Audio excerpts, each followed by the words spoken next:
5:00 na ng hapon nang ako'y pauwi na sa bahay ko, kabanong. Sakay ako ng aking lumang tricycle. Galing ako sa aking trabaho. Isa kasi akong construction worker dito sa aming baryo. Pasipol-sipol lang ako habang nagda-drive ng tricycle. Maya-maya ay may isang babae ang tumawid sa daan. Malakas at pabigla kong naipreno ang sasakyan pero nahagip pa rin ang babae. Tumasik ito at nagpagulong-gulong sa lupa. Kinakabahan akong bumaba sa tricycle. Nakahandusay sa lupa ang katawan ng babae, kabanong. Meron itong dugo sa ulo. Sunod-sunod ang paglunok ko ng laway dahil sa kaba. Nanginginig ang aking kamay nang abutin ko ang leeg niya para mapulsuan siya. Laking pasasalamat ko nang pumipintig pa ang pulso niya sa leeg. Walang pag-aalinlangan na binuhat ko ang babae at isinakay sa tricycle at pabilis kong pinaharurot ang sasakyan papunta sa ospital. Patakbo kong pinasok ang loob ng ospital habang buhat-buhat ang babae na walang malay. Agad namang siyang inasikaso ng doktor at nurse. Habang naghihintay ako sa labas ng pinto, tinawagan ko si Lola at sinabi ang nangyari. Makalipas ang kalahating oras ay dumating na si Lola at nagmamadaling pumunta sa pwesto ko. Pinag-alala mo ko. Ano ba talaga nangyari? Kasi po Lola, hindi ko sinasadya na may nabangga akong babae. Bigla na lang po siyang tumuhid sa daan eh. Hindi ko po sinasadya. Diyos mio ka, Ramon. Kumusta na ang babae? Nasa loob po ng emergency room la. Wala pa po akong balita eh. Bakit kasi hindi ka nag-iingat sa pagmamaneho? Ayan tuloy, may nabangga ka. Sana ayos lang ang babae. Maghintay na lang po tayo kung anong resulta. Hindi ko naman po talaga sinasadya eh. Naghintay pa kami ni Lola ng ilang oras sa waiting area. Sabay kaming napatayo ni Lola nang makitang doktor na lumabas sa emergency room. Nang makalapit sa amin ng doktor, tinanong niya kami kung kami daw ba ang pamilya ng babae. Sinabi ng aking lola na hindi kami ang pamilya at hindi namin kilala ang babae. Binigyan pa din kami ng permiso ng doktor na kami muna ang magbantay sa babae habang wala ang tunay na pamilya nito. Tinanong din kami ng doktor kung sa kwarto na paglilipatan ng babae dahil wala pang tunay nitong pamilya, kaya kami na lang ang nagdesisyon kung saang kwarto ito pwede. Sinabi ng doktor na maaring magkaroon ng amnesia ang babae dahil malakas daw ang pagkakabagsak ng ulo nito sa isang matigas na bagay. Naalala ko naman na mayroong isang bato na nakausli sa lupa kung saan ko binuhat ang babae. Matapos naming maasikaso ang kwartong lilipatan ng babae, ay ipinasok na ito ng mga nurse sa loob. Kaagad naming nilapitan ni Lola ang babae. Pinagmasdan niya ang mukha nito. Habang ako naman ay nakaupo lang sa upuang katabi ng kama. Ang ganda niya, Apo. Sa tingin ko hindi siya taga rito sa atin. Ramon, ngayon ko lang nakita ang mukha ng babae na ito. Hindi naman po siya maganda. Mas maganda pa rin para sa akin si Wilma. Mukhang mababawasan pa ang ipon ko ng pera dahil sa babaeng yan eh. Hindi ka na talaga marunong tumingin kung maganda ba ang isang babae o hindi, ano? Basta, para sa akin maganda ang babae na ito. At nakakaakit ang ganda niya. Kapag inuwi natin siya sa bahay tsaka kung maraming lalaki makakandarapan na lumingon sa kanya. Ay Ramon, natural lang na maubos talaga ang pera mo. Dahil kung nag-ingat ka, hindi sana ma-hospital ang babaeng to at hindi ka mapapagastos. Iuwi ho natin siya sa bahay, Lola? Bakit naman po? Baka may pamilya pang babaeng yan. Hindi natin siya basta na lang patitirahin sa bahay, no? Hindi nga po natin alam kung saan siya nanggaling eh. Huwag ka na magreklamo, Ramon. Ikaw naman na may kasalanan kung bakit siya nandito eh. Sige, kapag nagising siya tanungin natin siya kung may pamilya ba siya. Pero kung wala o hindi niya maalala, mapipilitan tayong patirahin siya sa bahay natin. Kung hindi po sana siya tatanga-tanga sa pagtawid ng daan eh. Hindi ko siya mababangga eh. Bakit parang galit na galit ka dyan? Pareho kayong may kasalanan, ano? Kasalanan ng babae na yan kung bakit nandito tayo ngayon. Ay, mahati ang oras ko sa trabaho at sa kanya eh. Kinakailangan siyang bantayan dito, Lola. Hindi naman po kayo pwedeng magbantay sa kanya. Matanda na po kayo. At dapat hindi kayo napupuyat. Hayaan mo na, ako na magbabantay sa kanya. Isipin mo na lang ang trabaho mo. Oo, matanda na ako pero malakas pa itong lola mo, ano? Sige na, umuwi ka na muna at ako nang bahala sa kanya. Bumalik ka na lamang bukas para dalan ako ng damit at ang babae. Saka pagkain para sa akin. O sige po, Lola. Alis na po ako. Kayo na po munang bahala dito, ha. Kailangan ko nang magpahinga para may lakas pa ako bukas sa trabaho At para na rin may panggastos sa gamot ng babae na yan. O sige po, uwi na po ako, La. O siya, sige. Umalis ka na at lumalalim na ang gabi. Mag-iingat ka sa pag-uwi, apo ko, ha? Iniisip ko pa ang babae habang papalabas ng ospital. Sumakay na ako sa tricycle ko at pinaharurot yon. Nang marating ko na ang bahay ay pumasok na ako. Dumiretso na ako sa kusina at hindi na ako nagluto pa dahil may niluto na si Lola. Matapos kong kumain ay niligpit ko na ang aking pinagkainan at pumasok na sa kwarto. Dahil sa pagod ay madali akong nakatulog. 4:00 ng madaling araw nang magising ako. Ayaw ko pa sanang bumangon pero kailangan dahil magluluto pa ako ng pagkain na dadalhin kay Lola. Kahit tinatamad na bumangon ay lumabas ako ng kwarto at nag-inat na mga braso.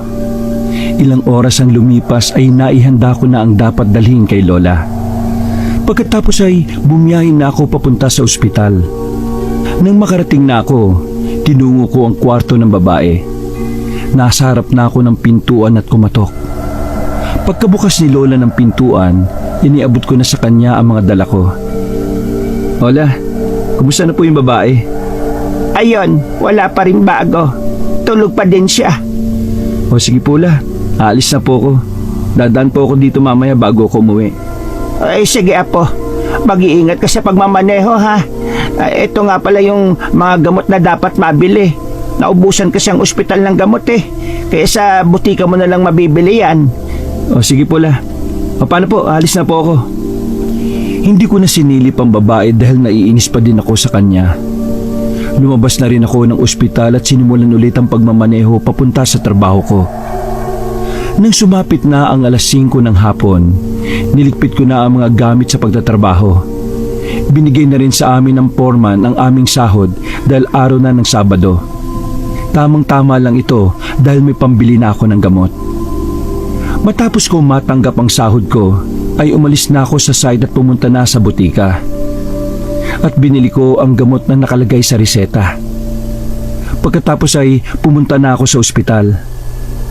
Naabutan ko si Lola na nakaupo sa upuan. Lumapit ako sa kanya at saka nagmano. O kumusta, La? Hindi po ba siya nagkakamalay? Hindi pa siya nagigising Ang sabi ng doktor, magtatagal pa tayo dito sa ospital. Ganun po ba?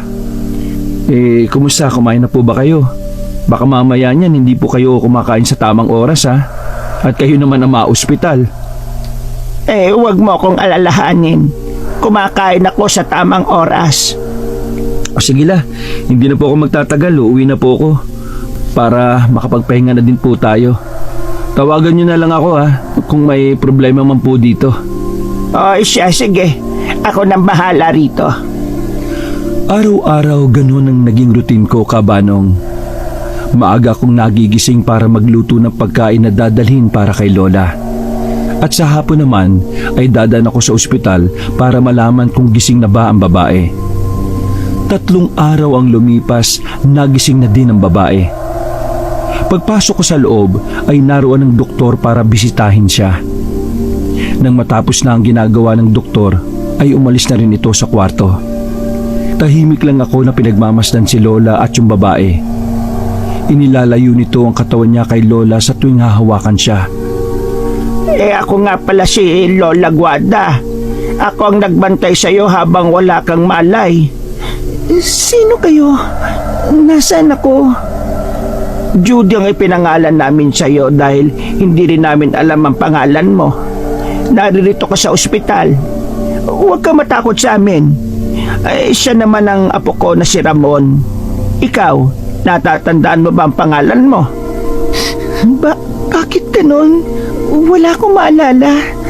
Maski ang pangalan ko, hindi ko alam. Bakit po ako nandito sa ospital? Dahil nagkaroon ka ng temporary amnesia, kaya wala kang maalala. Tumama ang ulo mo sa bato eh. Huwag mo munang puwersay ng utak mo na makaalala. Baka sumakit yung ulo mo. Mabuti pa, magpagaling ka muna saka mo malalaman kung bakit naririto ka sa ospital. Amnesia? Paano nangyari yun? Ang ulo ko. Sinabi ko naman kasi sa'yo eh. Huwag mo na pilitin na makaalala eh. Makakasama sa'yo yan. Alam kong gutom ka na dahil 3 araw kang walang malay. Kumain ka na muna. May lugaw na binili ang apo ko. Sige po, mamaya na lang ako kakain. Salamat po sa pagbibigay sa akin ng pangalan. Pasensya na po kung medyo naiilang ako sa inyo ha. Siguro po dahil hindi ko pa kayo kilala. Ay ano ka ba? Ayos lang sa akin yon. At bagay na bagay sa iyo ang pangalan na Judy. Kailan po ako pwedeng lumabas dito? Makakalabas ka lang dito kapag nakita na ng doktor na maayos ka na. Kung gusto mo mapadali ang paglabas dito, relax mo lang yung utak mo. At huwag kang mag-iisip ng kung ano-ano. Baka masyado ko na kayong naiistorbo. Pwede nyo naman akong iwan dito eh. Ay nako, ano ka ba naman Judy? Wala yon. Tsaka habang wala pa ang pamilya mo, kami muna ang mag-aalaga sa'yo. Bumalik ulit ang doktor sa kwarto para sabihin sa amin ang lagay ni Judy. Maayos naman daw ang ulo ni Judy base sa ginawa nilang test sa kanya. Sinabi din ng doktor na pwede na umuwi si Judy at sa bahay na lang ipagpatuloy ang pagpapagaling. May follow-up check-up din siya sa susunod na linggo. Meron din na binili ng doktor para kay Judy katulad ng huwag puwersay ng sarili na mag-isip para makaalala. Kusa naman daw babalik ang mga alaala niya. Inasikaso ko na ang babayaran sa ospital. Nang matapos na ako sa ginagawa ko ay bumalik na ako sa kwarto. Tinulungan ko sila sa pagliligpit ng mga gamit. Lumabas na kami sa ospital at umuwi na ng bahay. Inabutan na kami ng gabi sa daan Kabanong. Sa hindi inaasahan, nagkaproblema ang tricycle. Bigla na lang itong namatay at nahirapan akong paandarin. Ano bang problema, Ramon? Bakit tayo huminto? Nagkaproblema lang po ang tricycle, Lola. Saglit lang at aayusin ko. Lola Guada, aso po ba yung nasa unahan natin? Oo nga.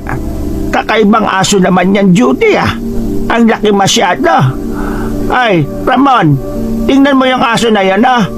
Papalapit siya dito sa pwesto natin. Palisin mo nga. Nakakatakot eh, parang susugod.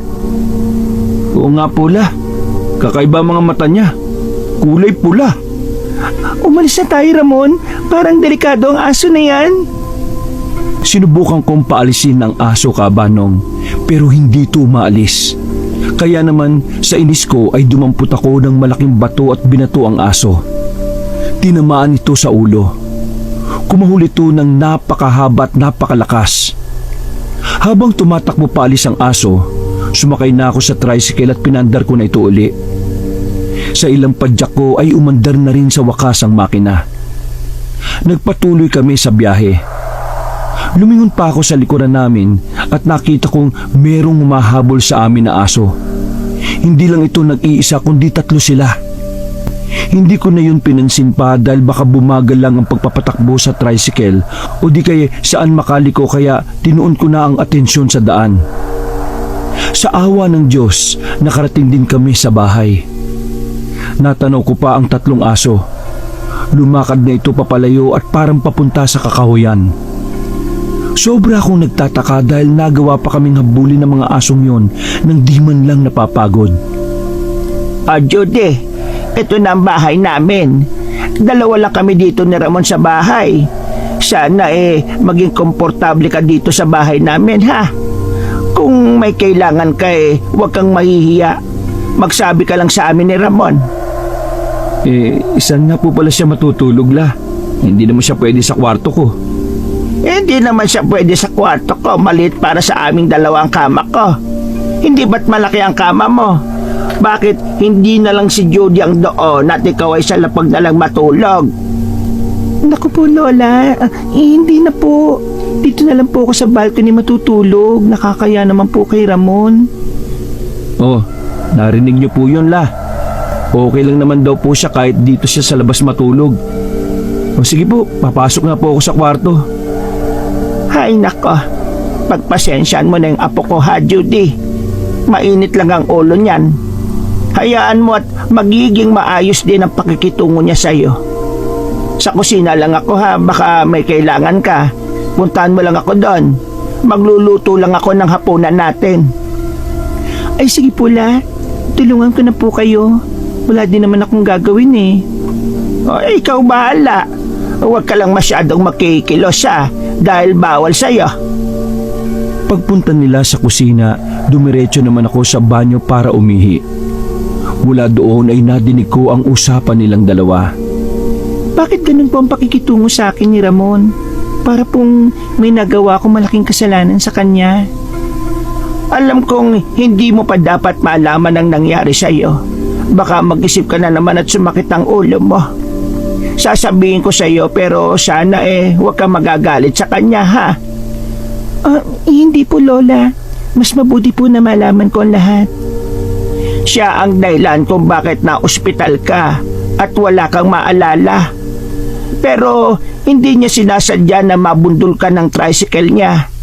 Bigla ka na lang daw kasing tumawid sa daan. Kaya ayun, naiinis siya sa'yo. Pero hayaan mo na siya. Lilipas din ang pagkainis niya sa'yo. Kilala ko yung si Ramon eh. Ganun po ba? Kaya naman po pala eh. Sana po mawala ng inis niya sa akin. Eto. Luto na itong sinabawan natin at kanin. Tatawagin ko lang si Ramon para sabay-sabay na tayong kumain. Sige po. Ay, Ramon! Lumabas ka na dyan at kakain na tayo. Ano po ang ulam natin, La? Niluto ko yung paborito mong ulam na sinigang. Ikaw, Judy, kumain ka ng mga gulay pampalakas niya ng resistensya. Ganun po ba? O sige, kumain na tayo. Namiss ko na itong sinigang eh. O sige po, Lola. Masarap nga po itong gulay eh. Tahimik kaming kumaing tatlo. Masarap ang pagkakaluto ni Lola ng ulam kaya madami akong nakain. Hinaplos-aplos ko ang tiyan ko dahil busog na busog ako. Si Judy na ang nagpresenta na maghugas ng plato kaya di na ako nag-abalang tumulong. Nagpaalam na ako sa kanila na mauuna na akong matulog. Pinatay ko na ang ilaw sa kwarto at nahiga sa kama. Ilang oras na ang lumipas pero hindi pa ako dinadalaw ng antok. Pagulong-gulong lang ako sa kama. Kahit anong gawin ko ay hindi ako makatulog. Pasado 12:00 na ng gabi nang tingnan ko ang cellphone ko. May narinig akong ingay sa labas na parabang binabangungot. Kaya naman lumabas ako sa kwarto at nakita ko si Judy na hirap sa paghinga habang natutulog sa mahaba naming upuan sa sala. Butil-butil ang pawis niya sa noo. At ang kamay niya na mahigpit ang hawak sa kumot ay meron na din akong nakikita na ugat sa kamay niya. Agad ko naman siyang nilapitan sa higaan at ginising siya. Judy, gumising ka. Judy, binabangungot ka, gising. Huwag ka lumapit sa akin. Judy, ako to si Ramon. Huwag ka matakot. Anong nangyari? Binabangungot ka, Judy. Kaya ginising kita. Ito, tubig. Uminom ka muna. Salamat, Ramon. Akala ko totoo yun. Ano bang laman ng bangungot mo?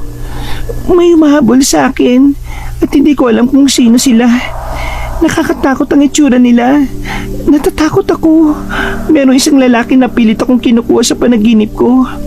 Hindi ko siya kilala eh. Natatakot ako, Ramon. Ano ka ba? Hindi yan totoo. Panaginip lang yan eh. O sige na, matulog ka na ulit. Babalik na ako sa kwarto. Saglit lang, Ramon. Pwede ba akong samahan mo ako dito sa labas?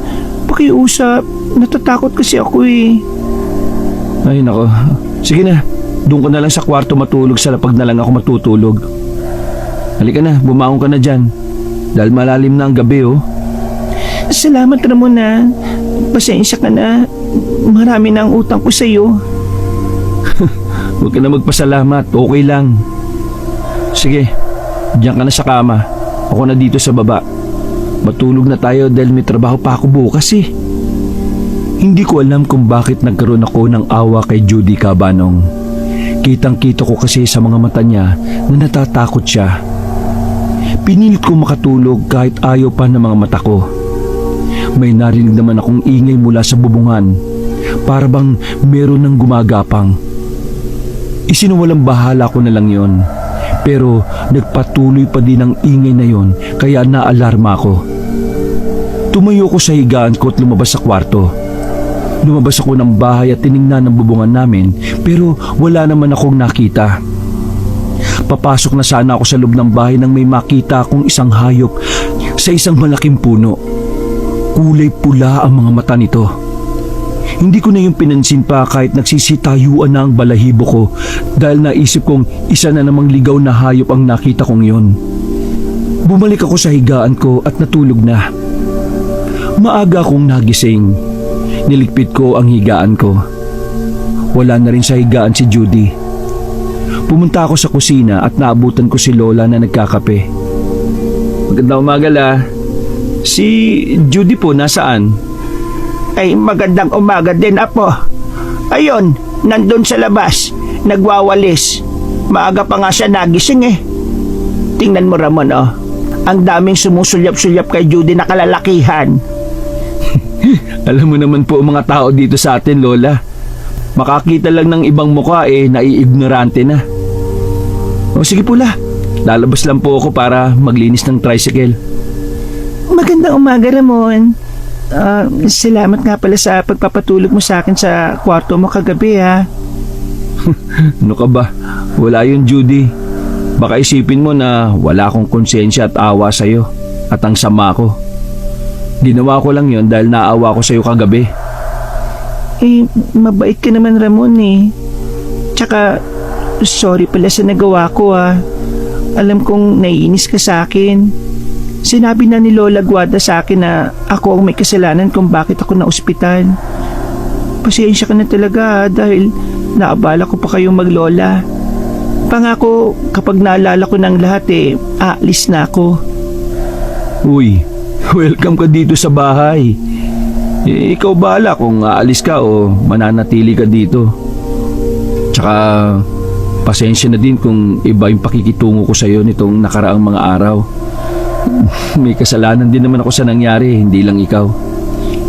Ibig mong sabihin, hindi ka na naiinis sa akin? Wala namang patutunguhan kung patuloy ako maiinis sa'yo eh. Kaya okay na sa akin na nandito ka sa bahay. Dahil kahit papano may nakakasama si Lola kapag wala ako dito. Naku, salamat talaga, Ramon. Magpapaalam pala ako sa'yo kung pwede ba ako maglakad-lakad kahit dyan lang. Oo, sige. Basta huwag ka lang lalayo ha. Pagkaalis ni Judy ay si Lola naman ang kumausap sa akin matapos akong lapitan. Si Judy, nasaan? Nagpaalam po, Lola.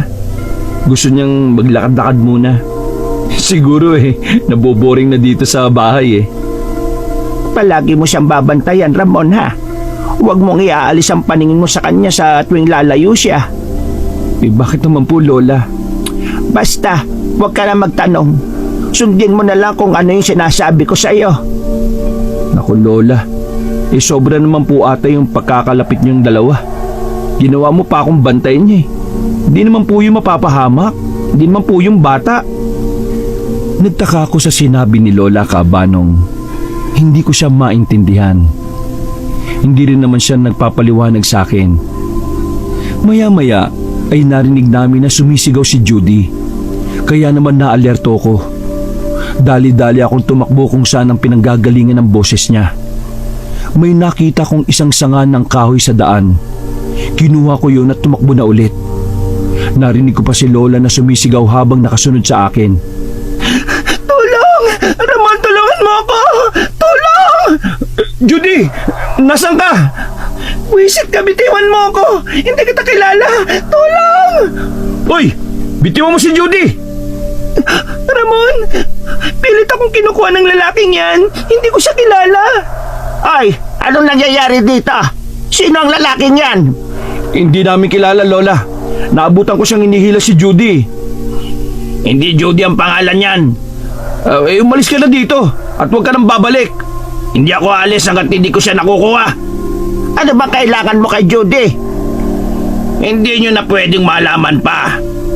Huwag niyo ako sa kanya ibibigay. Hindi ko siya kilala. Huwag mo akong pilitin na ihampas sa'yo itong kahoy na ito. Huwag ka nang babalik pa dito. Umalis ka na. Wala kang karapatan sa kanya.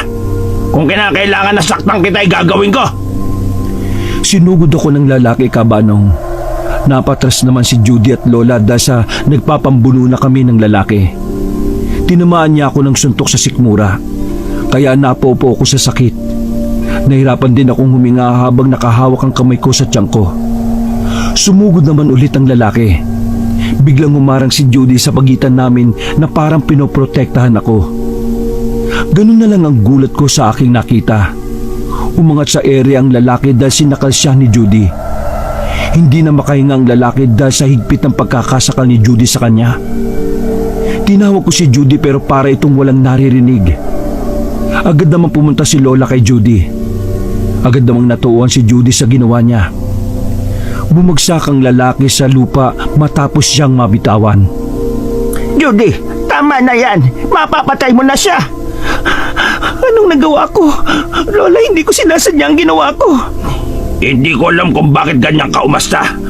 Para bang wala kang maalala.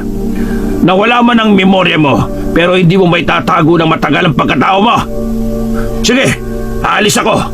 Pero pinapangako ko, babalikan kita. Ano? Ayos ka lang ba, Judy? Oo, Ramon. Ikaw, ayos ka lang ba? Mukhang nasaktan ka kanina eh. Nako, huwag mo akong alalahanin, no? Yung kanina, paano mo nagawa yun? Paano mo siya naiangat sa ere? Hindi ko rin alam, Ramon. Bigla na lang ako nakaramdam ng galit nang makita kitang nasaktan kanina. Hindi ko alam na nagawa kong saktan ng lalaking yun. Sa tingin ko kilala ka ng lalaking yun kaya siya lumapit sa'yo. Yung lalaki na yun, siya ang laman ng pangungot ko sa tuwing matutulog ako. Siya ang nakikita ko. Parang may connection kami sa isa't isa. Mabuti pa iwasan mo na lang siya, Judy. Kung kilala ka niya, hindi ka niya pipilitin na kunin. Mabuti pa ibuwi na tayo sa bahay. Huwag ka nang lumabas ng bahay ulit kung wala kang kasama, ha, Judy? Lumipas ang isang buwan. Hindi na din siya lumalabas ng bahay kapag wala ako. Yun ang bilin ko sa kanya. Oh, saan ka pupunta? Sa balon. Magigib lang sana ako ng tubig. Wala na kasing tubig sa kusina eh. Ay nako, dito ko na lang sa loob ng bahay. Ako na magigib. Bawal pa sa'yo magbuhat, no? Baka sumakit na naman yung ulo mo. Sasama na lang ako sa iyo sa pag-iigib.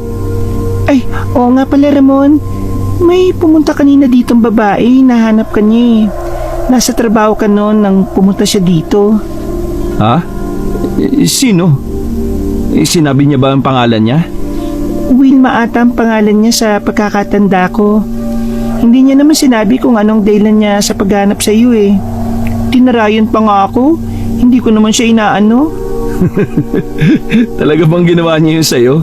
Hayaan mo, kakausapin ko siya mamaya. Sasabihin ko na huwag kang tarayan. Sige, ikaw bahala. Sabi pala ni Lola Guada, isasama niya ako sa pagbibenta ng gulay mamaya sa palengke. Ganun ba? O, tara na. Puno na itong balde. Aray! Ang sakit ng ulo ko. Judy, ayos ka lang ba? Ayos lang. Sumakit yung ulo ko eh. Paano? Ito kasi nadulas yung pa ako sa balat ng saging kaya natumba tuloy ako. Mag-iingat ka sa susunod.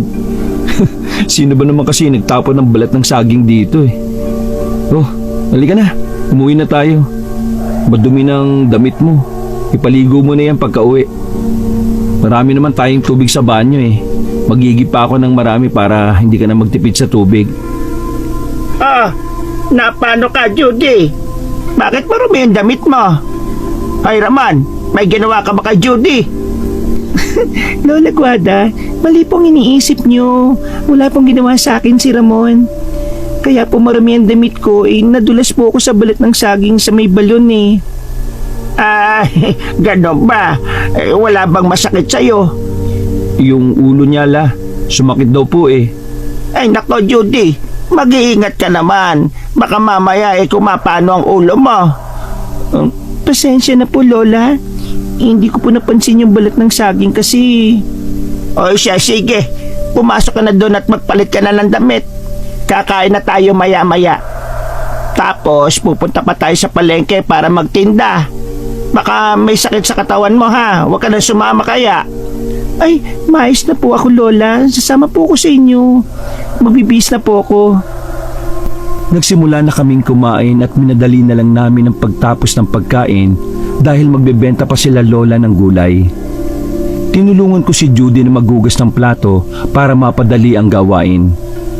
Inayos naman ni Lola ang mga gulay na dadalhin sa palengke. Yatid ko na lang po kayo sa palengke mamaya la. Hindi ka ba mahuhuli sa trabaho mo? Aba, malayo ang palengke sa pinagtatrabahuan mo, hindi ba? Hindi po muna ako magtatrabaho. Tutulungan ko na lang po kayo sa pagtitinda. Baka po mamaya mabastos si Judy doon. Marami pong bastos sa palengke, hindi ba? Oy, sige, ikaw bahala. Sa gandang ito ni Judy, talagang mababastos ito doon. Wala pa namang mga modong ilang binata doon. Halina kayo, umalis na tayo. Pagkarating namin sa palengke, parang batang aliw na aliw si Judy sa mga nakikita niya. Napapangiti ako pero palais pa na naman sa akin kung bakit ganun siyang umasta. Nagtataka ako habang tinatanong ang sarili kung bakit ba ang palengke ay hindi niya rin maalala. Ang ganda po pala dito sa lugar niyo, Lola. Ay, oo naman. Mas maganda doon sa pinakabayan. Marami kang mabibili doon na mumurahin lang. Halika na, Judy. Mauna na tayo kay Ramon. Apa, ikaw na bahalang magdala ng mga gulay ha. Mauna na kami sa iyo ni Judy. Sumunod ka na lang doon sa pinagpopwestohan natin. Opo la, sige po. Sa pagpasok pa lang namin sa palengke, may napalingon na sa gawin namin at talagang kay Judy nakatutok ang paningin ng mga tao. Nagbubulungan pa ang mga ito. Nakaramdam naman ako ng pagkainis dahil kakaiba sila kung tumingin kay Judy, lalo na ang mga kalalakihan. Parang nanghuhusga ang mga mata nila. Madali kasing mapansin ang kulay ng balat ni Judy. Maputi ito at mahaba pa ang buhok. Meron din itong magandang muka at balingkinitan pa ang katawan. Pero may ilang hindi natutuwa kay Judy base sa kanilang mga kilos at tingin. Narating na namin ang pwesto. Hindi ko pa nailalapag ang mga gulay sa mesa pero marami na ang nakapila para bumili. Yung iba ay nag-uunahan pa sa pagpila. Sa sobrang inis ko ay tumayo ako sa kinauupuan ko at tinarangan si Judy gamit ang katawan ko. Halos mabali na ang leeg ng ibang lalaki sa kakasilip kay Judy. Ito namang si Judy, tumitingkayad pa para lang makita ang mga tao na bumibili. Kaya tiningnan ko siya at pinanlakihan ng mata. Inutusan ko siyang umupo na lang sa upuan at ako nang bahala sa pagbebenta ng gulay. Sumunod naman siya sa akin. Bago magtanghali ay paubos na ang mga gulay namin. Kaya naman nilingon ko si Judy sa pwesto niya para sabihang maganda sa pag-uwi pero wala siya doon. La, nakita niyo po ba si Judy? Hindi. Di ba nandyan lang nakaupo yan sa upuan? Teka, wala na nga siya. Saan pumunta yon? Hindi ko po alam, Lola. Kaya nga po tinatanong kita, baka nakita mo kung saan siya pumunta eh. Hindi ko nga siya napansin. Dahil busy rin ako sa pagsusuklay kanina. Ako na dito, hanapin mo na lang si Judy. Baka naglakad-lakad lang yon. O sige po la, hanapin ko po muna ha. Nagpalinga-linga ako sa paligid at nagbabaka sakaling makita ko siya. Nagtanong-tanong din ako sa mga tao na nakakasalubong ko, pero iisa lang ang sagot nila. Hindi daw nila nakita. Kinabahan ako, baka kung ano na ang nangyari sa kanya. Hanggang sa nakita ko siya sa di kalayuan. Galing siya sa labas ng palengke. Nakayuko lang siya habang naglalakad. Sinalubong ko siya sa paglalakad. Nang malapit na siya sa akin ay hinawakan ko ang magkabila niyang balikat. Nagulat pa siya sa inasta ko. Nanginginig pa ang katawan niya at ang mga mata niya na puno ng takot ang makikita doon. "Oh, saan ka ba nang galing? Bakit hindi ka man lang nagpapaalam kung saan ka pupunta? Pinag-aalala mo kami ni Lola eh." Pasensya na. Ayaw ko kasi kayong istorbohin sa ginagawa nyo kanina eh. Kaya umalis ako nang hindi nagpapaalam. Pasensya na. "O saan ka ba pumunta? Pumunta ka ba sa labas? Buti hindi ka naligaw." Yung lalaki sa kakahuyan, Ramon, naririto siya. Pakiramdam ko eh, sinusubaybayan niya ako sa malayo. Hindi lang siya lumalapit sa akin. Yan na nga ba sinasabi ko eh. Huwag ka na nga aalis na mag-isa. Halika na, bumalik na tayo kay Lola. Mabuti naman at nariyan na kayong dalawa. Saan ka ba galing, Judy? May pinuntahan lang po, Lola. Bakit parang hindi ka mapakali dyan?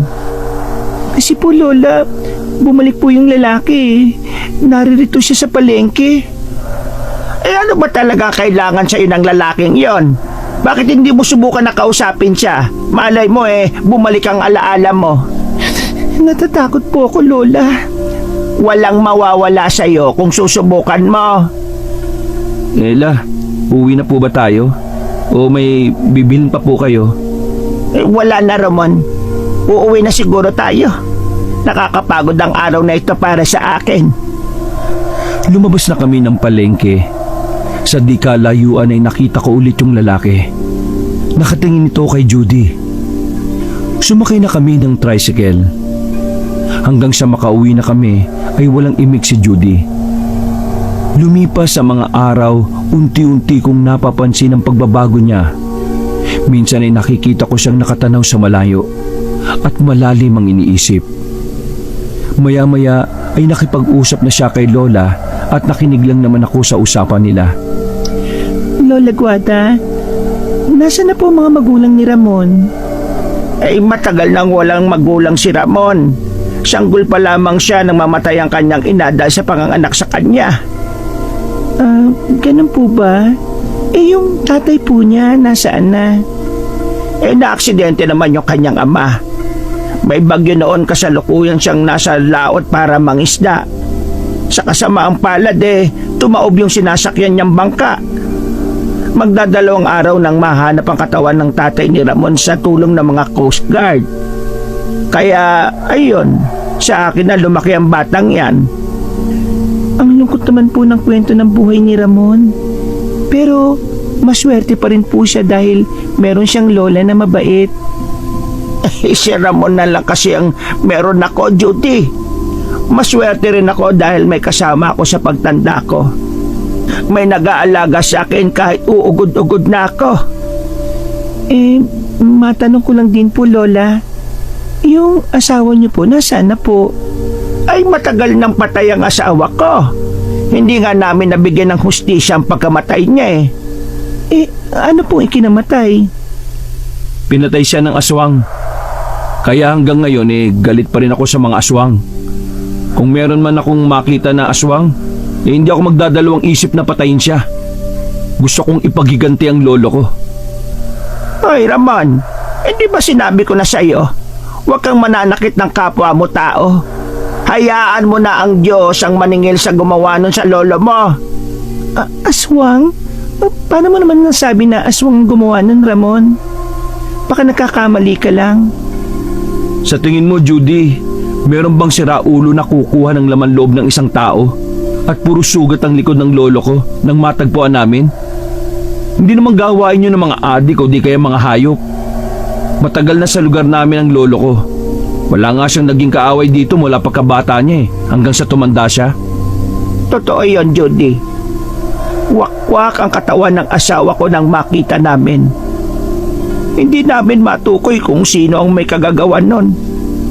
Kaya nga ang sabi ko dyan kay Ramon wag nang gumanti sa gumawa nun sa lolo niya. Tsak, ikakapahamak niya lang. Lola, hindi dapat po ganun-ganun na lang yon. Pinatay nila ang lolo ng walang kalaban-laban. Kaya gaganti ako. Kahit taon na ang lumipas ay hindi ko pa rin nakakalimutan yon.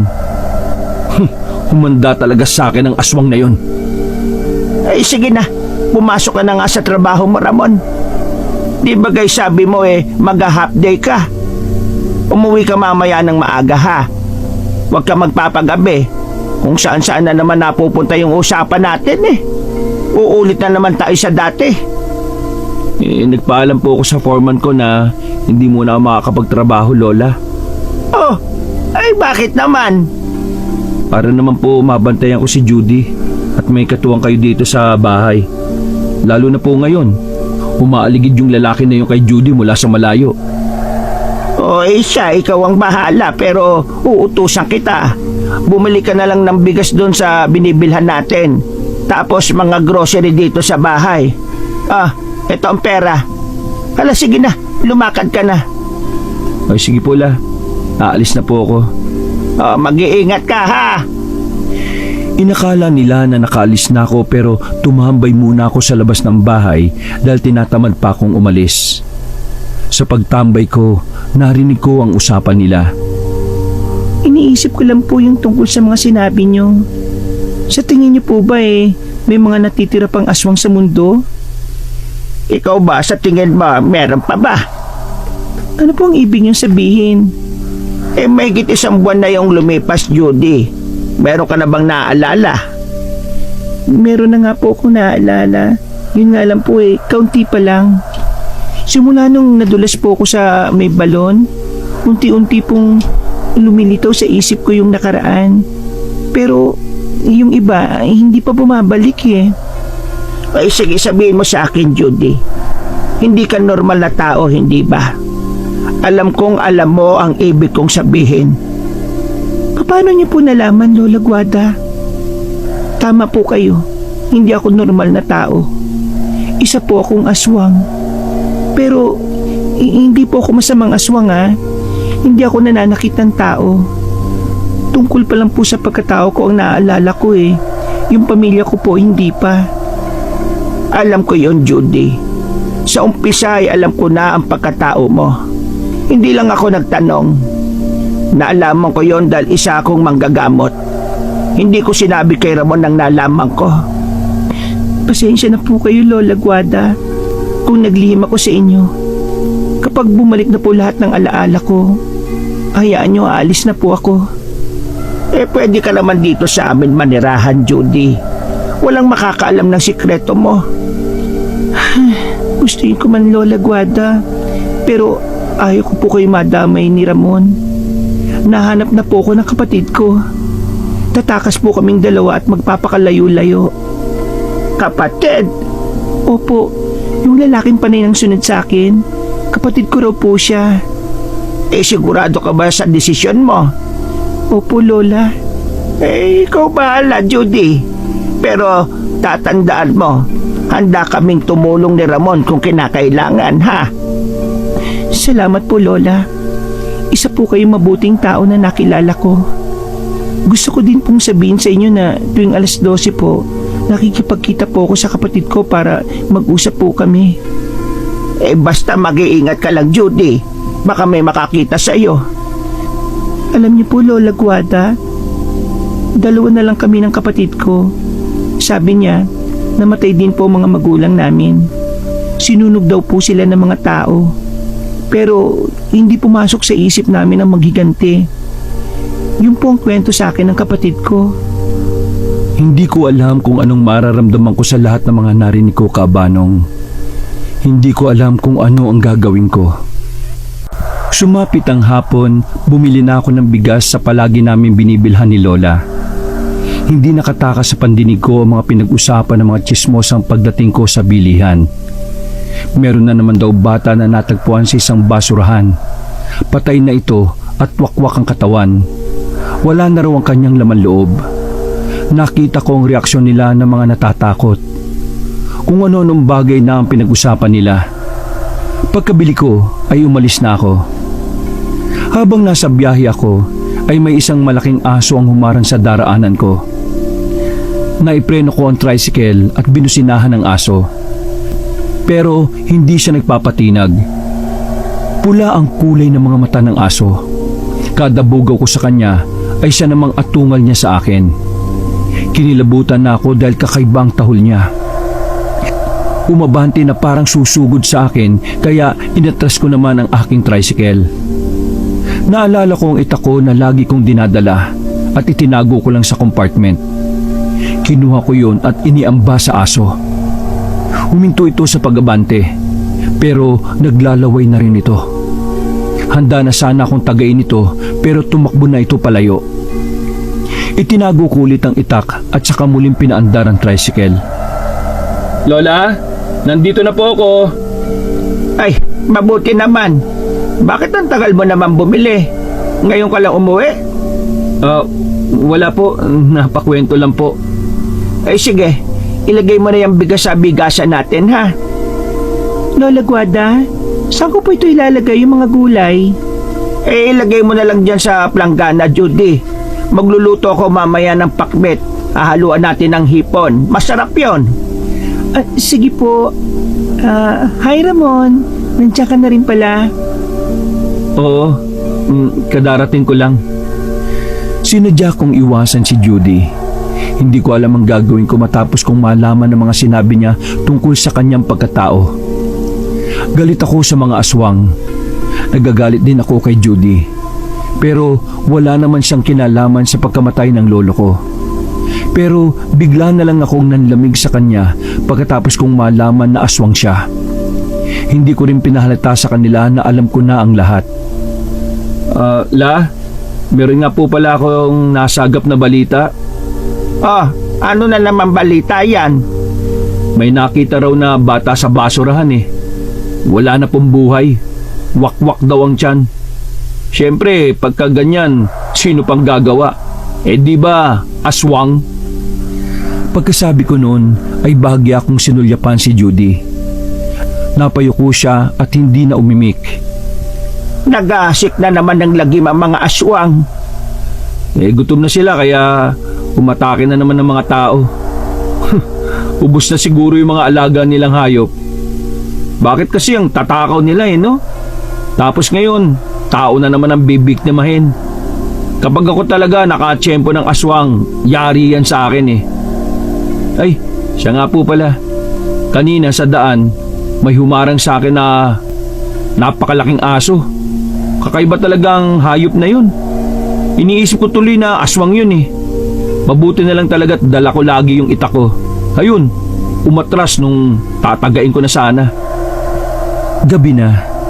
Tapos na rin kaming kumain ng hapunan at magsisitulog na kami nang may kumatok sa pinto. Eh, teka, merong kumakatok sa pinto. Sino kaya ang bisita natin ng ganitong oras? Maaga pa naman Lola. May inaasahan po ba kayong bisita? Eh, wala naman na po. Eh, teka, pagbubuksan ko muna baka emergency ito. Agad binuksan ni Lola Guada ang pinto at agad na nakipag-usap dun sa taong kumakatok. Judy, ikaw ang hanap ng bisita natin. Halika muna, pumunta ka rito. Ha? Ako po? Wala naman po akong inaasahan na bisita. Ha? Simon, bakit nandito ka? Gusto kitang makausap, ate. Siya ba ang kapatid mo, Judy? Kaya pala, palagi ko siyang nakikita na nakatingin sa'yo palagi. Opo, Lola Guada. Siya nga po pala si Simon. Simon, siya si Lola Guada, ang tumulong sa akin. Eh, pumasok ka na muna sa loob, iho. Eh, salamat to. Ikaw? Magkapatid pala kayo? Kaya pala. Eh ngayon nauunawaan ko na. Simon, siya si Ramon. Apo ni Lola Guada. Siya rin ang tumulong sa akin.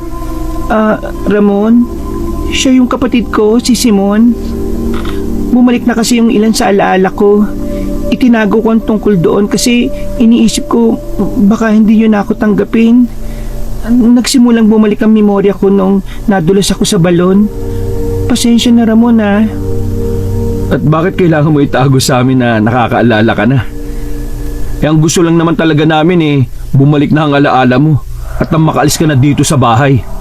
Ramon, ano ba sinasabi mo? Sasabihin ko naman sa inyo yun. Yun nga lang, hindi pa ako handa eh. Eh, paano mo nahanap yung kapatid mo, Simon? Dahil naamoy ko siya. Sinundan ko yung amoy ng ate ko. Palagi ko din siyang binabantayan sa itaas ng bubungan ninyo. Sinundan ng amoy? Sa bagay, ikaw pala yung palaging umiistorbo sa akin kapag natutulog. Panay ka kalampag sa bubungan na parang sinisilihan eh. Oo, ako nga yun. Mga aswang kami. Pero hindi kami nananakit ng tao. Sorry, Ramon, ah. Kung inilihim ko sa iyo ang pagkatao ko. Panahon na siguro para malaman mo na hindi ako isang normal na tao. Pasensya na kung itinago ko sa iyo yun. Natatandaan ko na tumatakbo ko noon sa kakahuyan para takasan si Lito, ang pinuno namin. Gusto niyang maikasal ako sa kanya, pero ayaw ko kaya tumakas ako at yun din ang gabi na nabangga mo ko. Oo, alam ko na aswang ka. Narinig ko ang pag-amin mo kay Lola. Kaya naiinis ako sa'yo. Wala na tayong oras, ate. Pati sa pagpapaliwanag sa'yo, Ramon. Ang malagay na alaman mo na. Kinukuha ko ng ate ko sa inyo. Salamat sa pag-aalaga niyo sa kanya, ha? Pasensya ka na, Ramon. Hindi ko sinabi sa iyo dahil alam kong galit ka sa mga aswang. Mabait na aswang naman si Judy, apo. Eh, galit talaga ako sa mga katulad nila, Lola. Aswang ang pumatay sa lolo ko sa asawa niyo. Huwag niyo naman po yung kalimutan, la. Baka nga isa sa kanila ang pumatay sa lolo ko Huminahon ka nga, Ramon. Hindi kami pumapatay ng tao. Merong aswang na magkakaiba ang layunin. Kami ng ate ko ay nabubuhay sa pagkain ng hayop. Samantalang ang iba sa amin ay hindi. Laman loob ng tao kinakain ng iba naming kasamahan. Wala pa kaming napapatay na tao ng ate ko. Ramon, may tiwala ko sa kanila, apo. Kaya magtiwala ka din sana. Hindi ko po alam, la. Ayoko na magtiwala sa mga aswang. Eh, teka sandali. Ano yung ingay na nasa itaas ng bubong natin? Huwag kang maingay, Ramon. Mukhang nandito na sila, ate. Natuntun ka na nila. Sinundan ka nila, Simon. Sinabihan na kita na huwag kang pupunta dito dahil delikado. Tingnan mo, Simon. May nakikita ko mga nakatago sa banda ron, Inilalagay nyo lang ang buhay namin ang lola ko sa kapahamakan Pati ng ibang mga tao dito. Huwag kang nga maingay, Ramon. Kumuha ka ng asin sa kusina at ihagis mo sa itaas. Aalis ang nilalang na yon. Sinunod ko ang sinabi ni Lola. Kumuha ako ng asin sa kusina at sinaboy sa labas ng bahay. Isang nilalang ang nakita ko sa itaas ng bubong namin. Matutulis ang kuko nito na kinakalmot pa ang bubong namin. Nang humarap siya sa akin, isinaboy ko sa kanya ang asin. Natamaan nito at umangil. Tumalon nito sa lupa at tumakbo papunta sa kakahuyan sa likod ng bahay. Pumasok naman ako sa loob habang kinikilabutan. Nandito na mga aswang! Oo, Ramon. Naririto na nga sila. Babalik sila. Alam ko yon. Kukunin ka nila, ate. Hindi titigil si Lito hanggat hindi ka nakukuha. Paparusahan ka raw sa pagtakas mo. Maya-maya ay natigilan sila na makarinig ng boses ng lalaking halimaw sa labas ng kanilang bahay. Elisa! Alam kong nariyan ka sa loob ng bahay na yan! Harapin mo ako! Huwag kang magtago sa mga hindi mo kauri! Sino yun? Felisa ang pangalan mo, Judy? Siya si Lito, ang masamang aswang. Oo, Felisa ang pangalan ni ate. Anong gagawin natin? Masyado silang marami. Tingnan mo sa damuhan. Marami pang nagtatago. Dalawa lang tayo. Harapin natin sila, Simon. Lalaban din ako. Aswang yung sumisigaw na yan Kaya lalabanan ko siya. Makaganti man lang sa pagpatay sa lolo ko. Naiinip na ako, Felisa. Huwag mong hintayin na pasukin ko ang bahay na yan at idamay ang mga kasama mo dyan. Lumabas ka, Felicia! Nandito ako, Lito. Ano ba kailangan mo? Felicia! Kahit nasa malayo ka, ay nakakabaliw pa rin ang amoy mo. Umuwi ka na. Doon na tayo sa kuweba. Salamat sa kapatid mo dahil sa kanya nalaman namin kung saan ka nagtatago. Hindi Felisa ang pangalan ko. At ayaw ko sumama sa'yo. Huwag ka na magmatigas, Felicia. Kung ayaw mong madamay ang mga tao dito.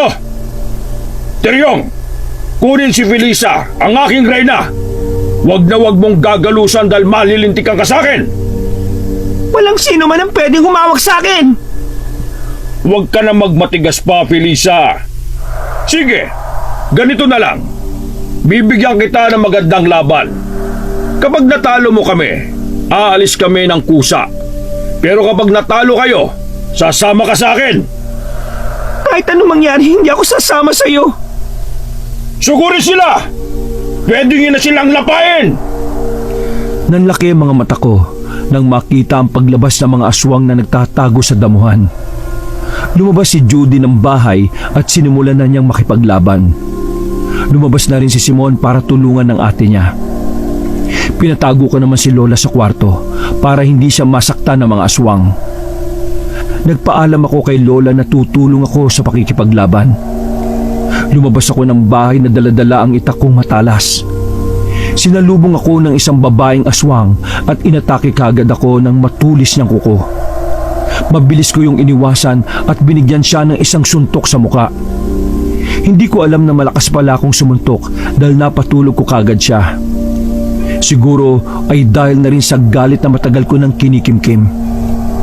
Tumakbo ko papunta sa gawin ni Judy. Nakita ko mga kuko niyang mahaba at matutulis na. Pati na rin ang pangil niya ay naglabasan na rin sa kanyang bibig dahil sa haba. Sinugod ako ng isang aswang na lalaki. Nasangga ko ang kamay niya nang kalmutin ako pero nasugatan naman ang aking braso. Hinawakan ko ng maigpit ang kanyang kamay at inikot sa likuran saka siya binalian ng buto. Tinadyakan ko pa siya sa likod at napasubsob ito sa lupa. Sumugod ito muli sa akin gamit ang kaliwang kamay. Hinuli ko yon at inilagay sa lupa saka ko pinutol ang daliri na gaya ng sa manok kapag nagtatanggal ng kuko. Marami nang napatay na aswang ang magkapatid nang tingnan ko sila. Kitang-kito ko kung paano patayin ni Judy ang mga kauri niya. Pinagbababali niya ang buto at daliri ng aswang. At sinasaksak niya ito sa sikmura gamit ang mga kuko niya. Dinako ko naman kay Simon ang aking paningin. Akmang sasaksakin na siya ng aswang gamit ang mahabang kuko, kaya mabilis kong hinampas ang aswang sa ulo gamit ang hawak kong itak. Para akong naging bato nang makitang bumulagta sa lupa ang aswang. Tinulungan kong tumayo si Simon at nakita kong meron siyang sugat sa balikat. Maya-maya ay nakita ko si Lola na bihag ng isang aswang at maras siyang kinakaladkad. Pagkatapos ay ibinigay niya kay Lito si Lola. Nakaramdam ako ng takot para sa lola ko, Kabanong. Pero galit naman ang nararamdaman ko sa mga aswang na yon. Tumigil kayong lahat! Kung ayaw niyong patayin ko ang matandang ito! Lola! Pakawalan mo ang lola ko! Hayop ka! Pakakawalan ko lang ito kung sasama sa akin si Felisa. Ikaw lang ang kailangan namin, Felisa. Hindi sana mangyayari ang lahat ng ito kung sumama ka lang kagad sa amin. Wag mo idamay ang inosenteng tao dito, Lito. Laban natin tong dalawa. Pakawalan mo si Lola Guada. Sumama ka na sa akin, Felisa. Pangako, hindi masasaktan ang matandang ito. Huwag kang sumama, Judy! Ikaw naman nasasaktan niya! Huwag kang sulsol, lalaki!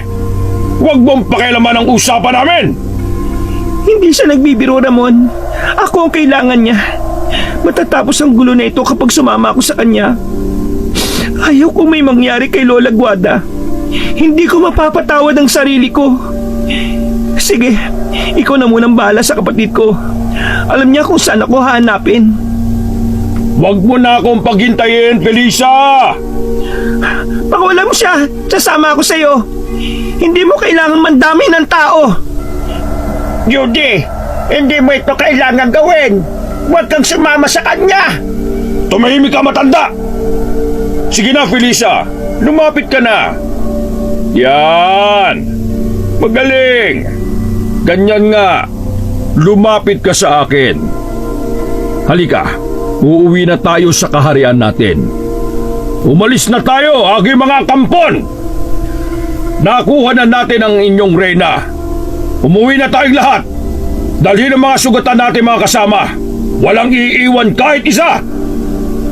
Pagkalis nila ay kaagad kong nilapitan si Lola. Sobrang pag-aalala ko sa kanya. Lola, ayos ka lang po ba? Hindi ka ba nasaktan? Ayos lang ako, Ramon. Pero si Judy, tinangay siya ng aswang na yon. Ililigtas namin siya, Lola. Kinakailangan natin gamutin si Simon. May sugat po siya eh. Sige, pumasok na tayo sa loob ng bahay para magamot ko ang sugat niya. Nilinis ni Lola ang sugat ni Simon pagkapasok namin sa loob. Habang ako naman ay nag-iisip kung papaano makukuha si Judy sa mga aswang na yon. Hanggang sa sumapit ang umaga ay hindi ko pa rin alam ang gagawin. Hindi pa natin mapupuntahan ang ate mo, Simon. Malalim pa ang mga sugat mo. Kinakailangan mo munang magpagaling. Sanay na ako sa sugat, Ramon. Hayaan mo, bukas wala na ito. Simon, marami pa ba kayong mga aswang na natira? Kakaunti na lang kami dahil nasipagbuwag na ang iba sa amin. Pumunta sa malayo at pinili na lang mamuhay ng tahimik. Iilan na lang ang natira sa amin. Mas kumonti kami dahil marami din ang namatay sa amin dahil sa kagagawa ni Lito. Oo nga pala. Bakit dinadala niyo ang katawan ng mga kasama ninyo? Nakita ko kasi yung kagabi, kinalito. Isa yun sa kautusan ng aswang, Ramon. Dinadala namin ang mga katawan ng kasamahan namin na napatay at sinusunog ito. Alam mo, hanggang ngayon hindi pa rin ako makapaniwala sa mga nakita at nalaman ko na aswang kayo ng ate mo. Mabait naman ang ate ko, Ramon. Meron man sa dugo namin ang nananalaytay na pagiging aswang, pero mas gusto pa din namin ang maging normal na tao. Mamaya nga po, pwede na tayong maglakbay papunta sa kuweba ng mga aswang. Pero baka hindi mo pa kaya, Simon. Masyadong malalalim ang sugat mo. Baka mamaya dumugo yan. Para sa akin, maliit lang naman itong sugat ko. Ang mahalaga ay mailigtas natin ang ate ko. O sige, ikaw ang bahala, Simon. Huwag ka nang pumunta sa kuweba ng mga aswang, Ramon. Baka mapano ka. Delikado para sa iyo ang pumunta doon. Baka matulad ka lang sa lolo mo. Lola, alam ko pong delikado pero paano si Judy? Kaya ko po ang sarili ko. Magtiwala po kayo sa akin. Oy, sige. Basta mag-iingat ka, Apo. O tara na, kumain na tayo. Mamaya na kayo magkwentuhan tungkol sa aswang. Kumain na kami dahil maya-maya ay magsisimula na kaming maglakbay ni Simon. Nang matapos kaming kumain, si Lola na ang naghugas ng pinagkainan. Habang ako naman ay pumasok sa kwarto. Nagpalit ako ng damit. Pinahiram ko na din si Simon ng masusuot. Sumapit ang 3:00 ng hapon, handa na kami ni Simon. Tanging itak lamang ang dala ko na armas at ang lubid na pwedeng gawing pangsilo. Aalis na ba kayo? Opo, La. Aalis na po kami. Kukunin po namin si Judy. Sandali lang, Ramon. Meron akong ibibigay sa iyo na pwede mong gawing armas. Kunin mo itong buntot pagi. Makakatulong yan sa iyo, gamit yan ng lolo mo. At itong mga dinamita, gamitin mo din. Nakuha ko yan sa gamit ng tatay mo. Ginagamit niya yan kapag pumapalaot siya. Alam kong sinabi ko sa iyo na huwag kang papatay ng mga aswang.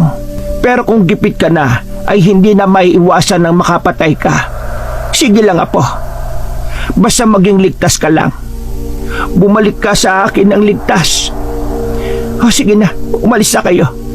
Magpalain nawa kayo ng Diyos at makabalik kayo ng buhay kasama si Judy. Mag-iingat kayo, Apo. Maraming salamat, Lola. Huwag kayong mag-alala. Babalik po kami ng buhay. Umalis na kami ni Simon sa bahay at naglakbay papunta sa kuweba kung saan naroroon ng mga aswang. Dumaan kami sa kakahuyan. Malayo pa ba tayo, Simon? Malapit na tayo, Ramon. Doon banda ang kuweba kung saan ang pugad ni Lito at ang mga kasamahan niya. Halika na, Simon. Hanapin na natin ang ate mo. Mabuti pa maghiwalay tayo, Ramon. Doon ka sa likod. Ako naman dito sa harap. O sige, pero magkakabit na muna ako ng mga patibong. Mag-iingat ka, ha? Ikaw rin. Magkita na lang tayo mamaya. Naghiwalay kami ni Simon. Sinimulan ko na ang gagawin kong paglalagay ng mga bitag. Nakuha ko ang bag na ibinigay ni Lola at inilabas ko ang mga lubid na gagawin kong pangsilo sa mga aswang. Tinakpan ko ng mga tuyong dahon ang ginawa ko. Maingat akong nagtatago sa mga matataas na damo. Wala akong makitang aswang sa labas ng kuweba. Nakita ko si Simon kaya lumapit ako sa kanya. Bakit walang mga aswang sa labas? Nasa loob silang lahat. Ginaganap nila ang kasal ni Ate Felisa at Lito. Kailangan natin silang pigilan, Ramon. Akin ang mga dinamita mo. Teka, anong gagawin mo sa dinamita? Papasok ako sa loob. Kukunin ko si ate. Gagamitin ko ang dinamita para takutin sila. Maghintay ka lang dito sa labas. O sige, mag-iingat ka, Simon, ha? Pumasok si Simon sa loob ng kuweba habang ako naman ay nanatili sa labas. Dahil sa inip ko ay maingat akong pumasok sa loob. Meron na akong naririnig na ingay. Nagtago ko sa isang sulok at pinakinggan silang mabuti. Ang lakas ng loob mong bumalik dito sa kuweba. Buhay ka pa palang traidor ka? Bumalik ako dito para tapusin ka, Lito. Hindi ako papayag na makasal ka sa ate ko. Hindi mo makukuha sa akin si Felisa ng basta lang. Dakbit niyo si Simon at ikulong. Sige, subukan niyo lumapit. Hindi ako magdadalawang isip na sindihan nitong dinamita. Sabay-sabay tayong mamamatay dito. Kaya mabuti ba, ibigay mo sa akin ang ate ko, Lito. Kung ayaw mong dumanak ang dugo mo dito kasama ang mga kampon mo. Simon, putik bumalik ka. Bumalik kami ni Ramon, ate. Nasa labas siya, naghihintay sa atin. Kaya walang susunod sa inyo. Hayaan niyo kami makatakas para walang mamatay. Judy, dito dali. Lumabas na tayo.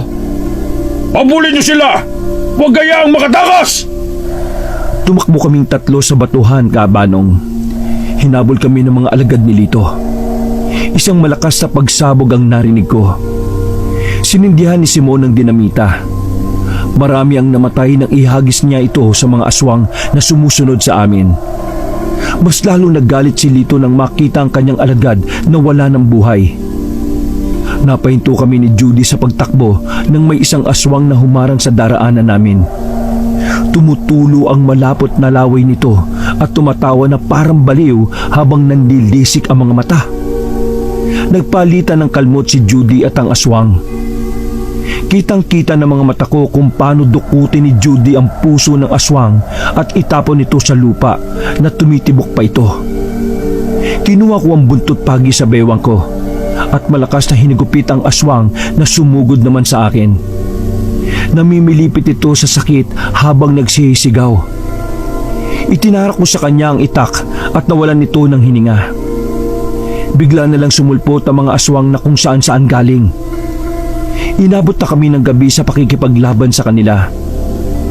Naubos na ang alagad ni Lito at siya na lang ang natitira. Ang iba naman na aswang ay nakabitay sa puno ng kahoy gamit ang lubid na ginawa kong silo. Lakad takbo ang ginawa namin. Isang malakas na pagaspas ang nagmumula sa itaas ng kakahuyan ang narinig ko. Nang tingnan ko yun, isang malaking ibon ang nakita ko. Papabulusok ito sa kinaroroonan namin. Tinulak ko si Judy sa kabila para hindi mahagip ng malaking ibon na palagay ko'y aswang din. Tinamaan ako ng kuko ng ibon sa dibdib nang tinangka niya akong hablutin. Nakita kong dugo mula sa sugat. Nang lingunin ko ang ibon, nag-anyo itong tao at naging silito. Nakangisi ito ng malademonyo. Ramon, may sugat ka. Masakit ba, Ramon? Kulang pa yan. Hayaan mo't dadagdagan ko. Magkikita kayo ng lolo mo sa kabilang buhay. Ha? Ikaw? Ikaw ang pumatay sa lolo ko? Ba't tarantado ka? Sisiguraduhin ko siyang pagbabayaran mo ang ginawa mo sa lolo ko. Matagal na panahon kong hinanap ang gumawa nun sa lolo ko. Ngayon nagkita na tayo. Isinusumpa ko na mabibigyan ng hustisya ang pagkamatay niya. Ha! Wala kang magagawa. Wala kang kalaban-laban sa akin. Matutulad ka din sa lolo mong walang nagawa kundi ang magmakaawa na huwag siyang patayin. Tumigil ka, Lito! Ubus na ang mga kasamaan mo! Pabayaan mo na kami! Wala akong pakialam kung ubus na ang iba. Ang mahalaga sa akin ay mapatay ko ang lalaki na yan. Wala siyang kinalaman dito, Lito! Ako ang harapin mo! Sama-sama kayong mamamatay dito. Dadanak ang dugo niyo sa lupa. Hindi ko palalampasin ang ginawa niyong magkapatid sa pagtraidor sa angkan ng mga aswang. Wala kang karapatang mabuhay. Kahit sa impyerno, hindi ka tatanggapin doon. Isa kang gago. Tapusin na natin to, Lito. Pareho naming tinakbo ang natitirang pagitan sa amin, Kabanong. Binunot ko ang itak ko sa lalagyan nito. Mabilis kumilos si Lito pero hindi yun naging hadlang para hindi ko siya masugatan. Tumulong na din sa pakikipaglaban si Judy at Simon. Natamaan ako sa kamay ni Lito. Pagkatapos ay tumalsik ako sa puno. Umubo ko ng dugo na medyo ikinatakot ko. Ganon din si Simon. Nasugatan siya sa tiyan. Si Judy na lang ang natitira na nakikipaglaban. Pareho ang bilis at kilos nilang dalawa. Halos hindi ko na masundan ng tingin. Nakita ko na lang na tumalon sa ere si Judy at pumunta sa likuran ni Lito pagkatapos ay pinagkakakalmot niya ang likod nito. Umatungal naman sa sakit si Lito. Nahawakan nito si Judy sa leeg at sinakal gamit ang isang kamay.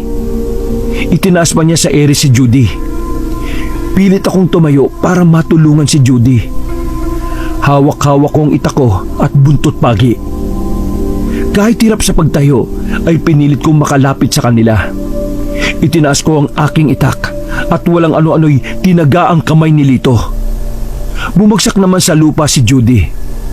Narinig ko pang nagsisigaw si Lito sa sakit habang hawak ang kamay niyang naputol. Nag-anyo itong malaking ibon at mukhang tatakas. Hinampas ko siya ng buntot pagi nang makalipad siya at hindi pa gaanong nakakalayo. Tinamaan ng pakpak niya at bumulusok ito sa lupa. Nag-anyong tao uli siya na marahil ay humina na ang kanyang kapangyarihan bilang aswang. Nilapitan ko siya at pinaghahagupit gamit ng buntot pagi. Namamaluktot ito sa sakit at pumapalahaw sa pagsigaw. Hinang-hina ito ng tigilan ko. Katapusan mo ng hayop ka. Buhay ang kinuha mo, kaya buhay mo rin ang kapalit. Magdasal ka na kung marunong ka. Baka sakaling tanggapin ka pa sa impyerno sa dami ng ginawa mong kasalanan. Wag, Ramon! Tama na yan. Huwag mong dungisan ng mga kamay mo. Hayaan mong mamatay siya sa kamay namin. Hindi na yan makakatayo. Pasalamat kang gago ka. Hindi mo ako katulad ng mamamatay tao. Meron pa rin akong takot sa Diyos. Hindi ganon yun kadali. Hindi niyo ako basta-basta mapapatay. Ang kunat mo din no? Hindi ako ganon kadali mapatumba. Ngayon, sabay-sabay na kayong mamamatay dito. Mamamatay na kayong dalawa. Ang bilis ng pangyayari. Hindi natuloy ni Lito ang pagsugod niya sa amin dahil pinigilan siya ni Simon. Nakahawak ang kamay ni Simon sa leeg nito habang nasa likod siya ni Lito. Pilit kumakawala si Lito. Kinuha ni Simon ang dinamita sa bulsa niya at sinindihan.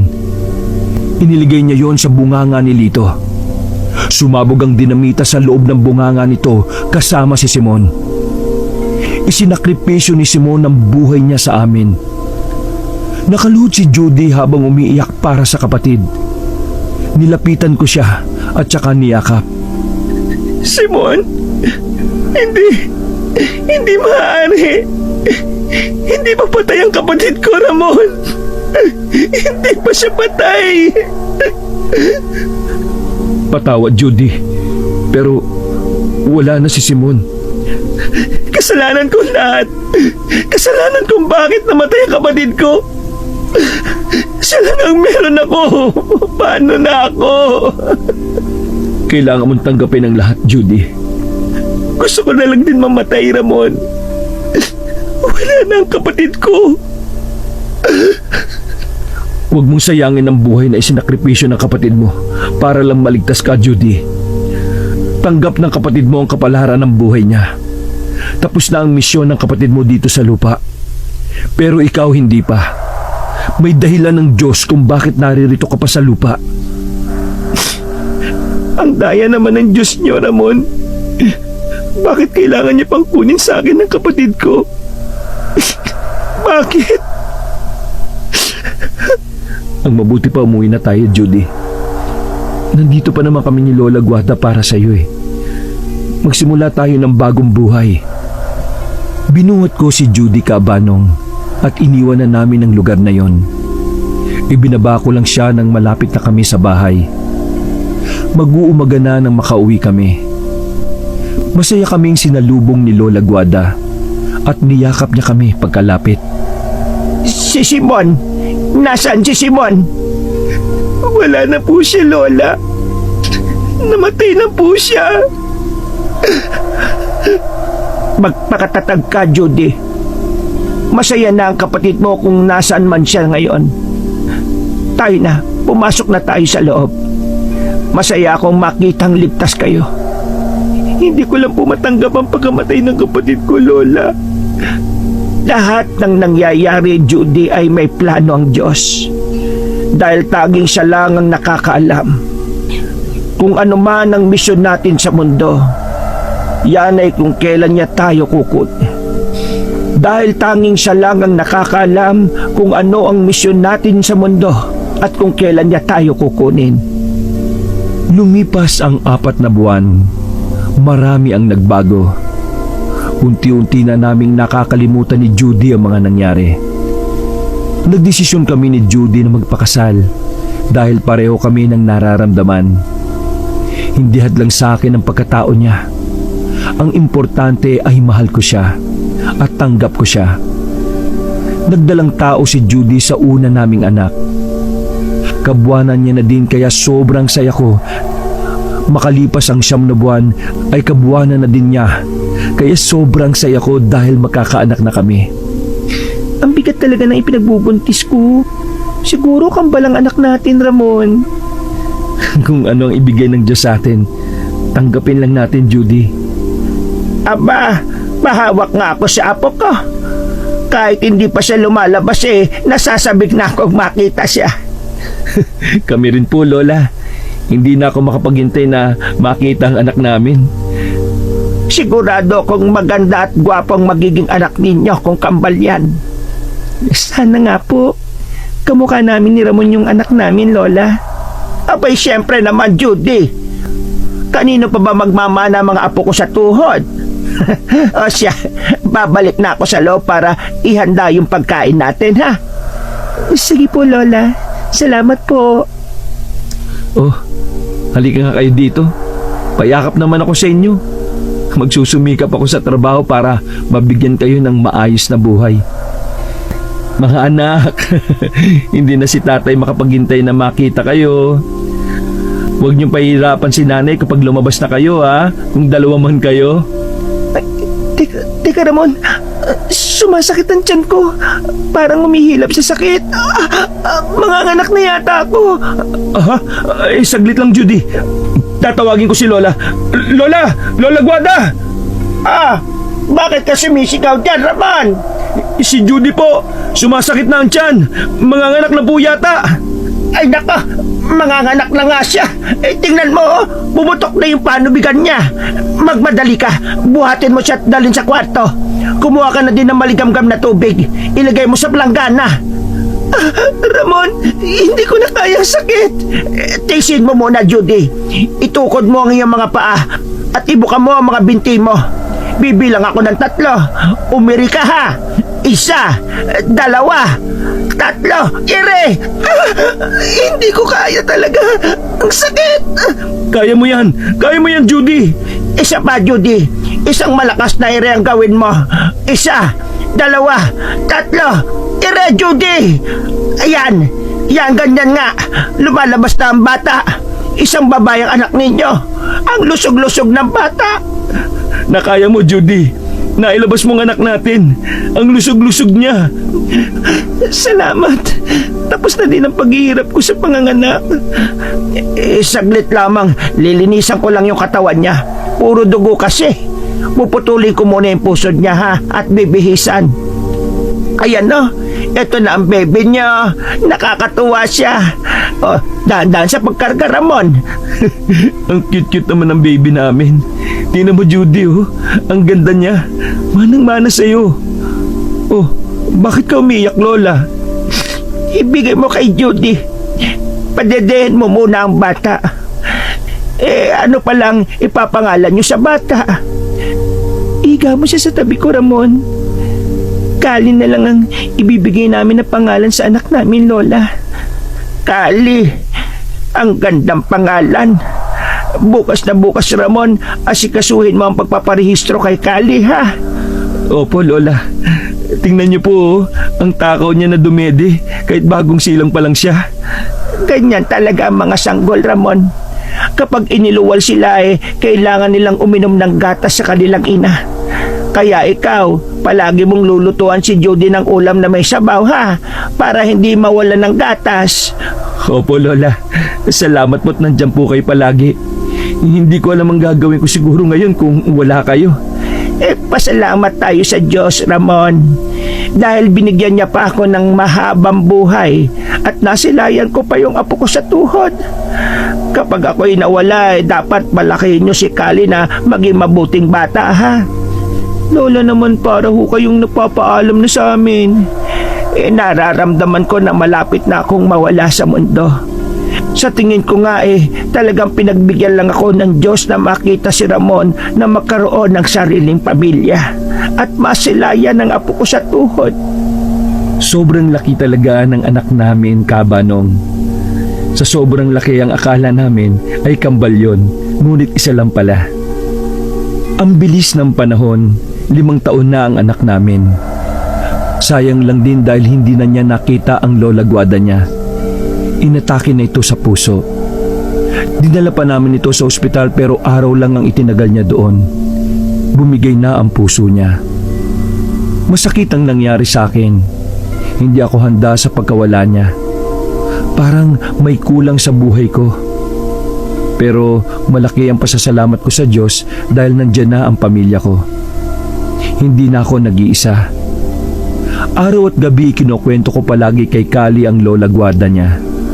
At syempre, hindi ko na ikinuwento sa kanya ang tungkol sa mga aswang. Tuwing linggo ay pumupunta kami sa simbahan para humingi sa Diyos ng kapatawaran at proteksyon sa lahat ng masasama. Pagkatapos namin magsimba, ay dumadalo kami sa puntod ni Lola at Lolo. Pati sa puntod ng nanay at tatay ko. Namuhay kami ng pamilya ko na masaya. Ibinoon namin ni Judy sa nakaraan ang mga nangyari noon na masalimuot. Walang ibang nakakalam ang tungkol sa pagkatao ni Judy, tanging kaming dalawa lamang. At magiging bahagi na lang ng kwento ang aming nakaraan. Wakas,